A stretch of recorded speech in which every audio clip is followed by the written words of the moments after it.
Welcome.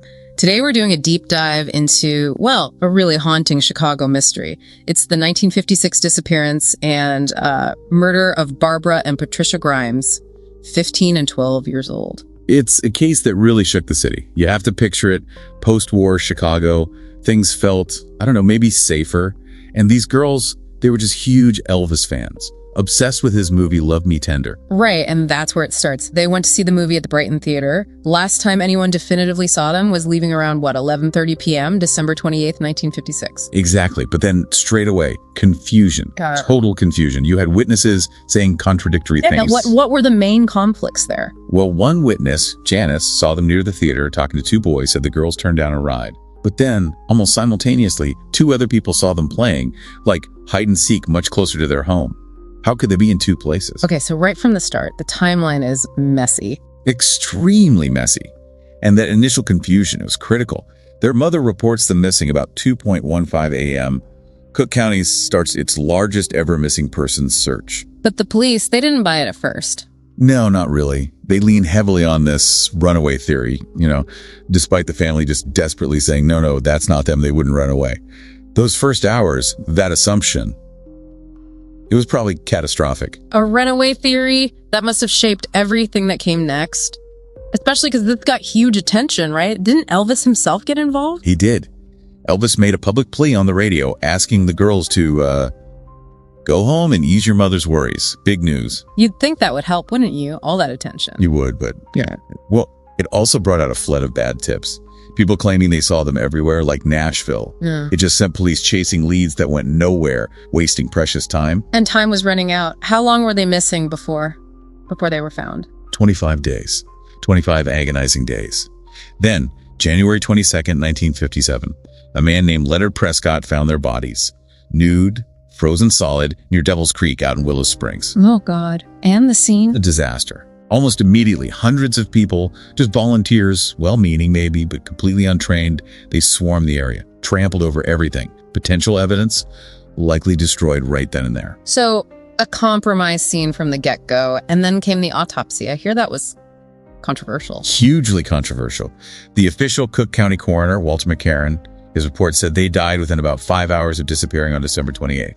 Cause of death: secondary shock due to exposure. But what about injuries? Weren't there marks on the bodies? There were. Barbara had these 3 puncture wounds on her chest. McCarran dismissed them, said it was probably rodents after they died. Rodents. But someone disagreed. Oh yeah, big time. Harry Gloss, the chief investigator for the coroner's office, he went public, said no way. He argued those wounds, maybe from an ice pick, happened before death. He also saw signs of blunt force trauma and confirmed Barbara had been sexually assaulted. Okay, that's completely different. Sexual assault, pre-mortem injuries. And here's the bombshell. Gloss looked at this thin layer of ice on the bodies and argued they must have been alive much longer, maybe until January 7th at least, which implies they weren't just lost and exposed immediately. It suggests captivity. Captivity for days. That changes everything. What happened to Gloss after he said all this? He was fired. Immediately. For disagreeing publicly. Fired. Just like that. Wow. That feels significant. Like maybe someone didn't want his version of events out there. It certainly looks that way, doesn't it? Gloss's findings suggested the initial police search, the one based on the runaway theory, was a massive failure. If they were alive for days, maybe they could have been found. That's a hard truth. Maybe one the authorities wanted buried. Okay, so a potential cover-up, conflicting reports. But they still needed suspects, right? Who did they look at? Well, first, the police zeroed in on a drifter, Edward Benny Bedwell. They got a confession out of him, 14 pages long. A confession, so case closed. Not quite. His story. It didn't line up. He said he'd been with the girls for days, drinking, eating hot dogs, but the official autopsy, it showed their stomachs only contained their last meal from home, eaten before they went to the theater. So his confession contradicted the physical evidence. Exactly. He recanted pretty quickly, said he was coerced, charges dropped. It really highlighted how desperate the police seemed to find someone. Were there other leads? What about those boys near the theater? That theory persisted. These local neighborhood boys, their stories apparently didn't quite match up.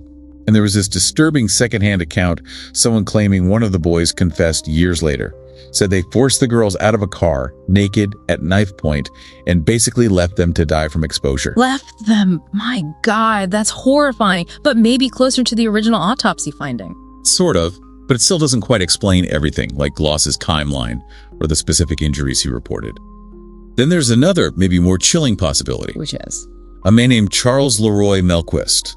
A retired investigator, Raymond Johnson, he really pushed this angle. Melquist was convicted in 1958 for murdering another 15-year-old girl, Bonnie Lee Scott. And the connection. The similarities are stark. Bonnie Scott was also found nude in a wooded area just miles from where the Grimes sisters were discovered. The modus operandi is disturbingly close. Miles away, similar victims, similar circumstances. And wasn't there something about phone calls? Yes, this is truly chilling. Loretta Grimes, the girl's mother, she received anonymous calls after both murders, the Grimes girls and Bonnie Scott. No. What did the caller say? He taunted her, talked about undressing the girls, and reportedly said, "I got away with another one." Another one. Implying the same person killed Bonnie Scott and the Grimes sisters. That points squarely at a serial predator. It certainly suggests a pattern, a single calculating killer.